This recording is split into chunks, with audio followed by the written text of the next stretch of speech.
নমস্কার বন্ধুরা, তোমরা সবাই কেমন আছো? আশা করি সবাই খুব ভালো আছো। আর দেখো, আম কফি খাই একটা টাইমে সন্ধ্যের দিকে। এই কফি নিয়ে বসেছি দুজনে মিলে। থইয়া অফিস থেকে এসেছে।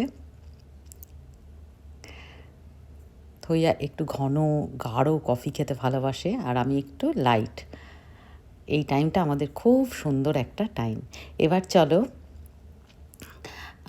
আমরা তোমাদেরকে দেখাবো যে নিচে কোথায় ময়লা ফেলি, আমাদের গার্বেজ রুম কোনটা।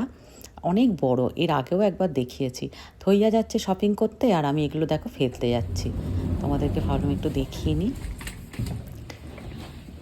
এটা আমাদের অ্যাপার্টমেন্টের নিচে একদম কাছেই, মানে আমাদের অ্যাপার্টমেন্টের মধ্যেই গার্বেজ রুমটা, কিন্তু আমাদের যে বিল্ডিংটা সেটা থেকে একটু বেরিয়ে যেতে হয়। এই হলো আমাদের ময়লা ফেলার রুম। এক একটা বাক্সগুলো দেখছো, এক একটাতে কিন্তু এক একটা জিনিস ফেলা। সে বোতল হতে পারে, টিভি হতে পারে, কম্পিউটার হতে পারে, অনেক অনেক কিছু ময়লা নানান রকমের ফেলার। সবজি টবজি, এই দেখো এইগুলো এখানকার সরকার থেকে দেয়, যাতে সবজি জাতীয় জিনিস যেগুলো পচে যাবে সেরকম ধরনের জিনিসপত্র ওর মধ্যে ফেলার। খাবার, আসলে সুইডেনের রিসাইকেলিং সিস্টেমটা কিন্তু খুব সুন্দর, ওই জন্য ভাগে ভাগে ময়লা ফেল দিই।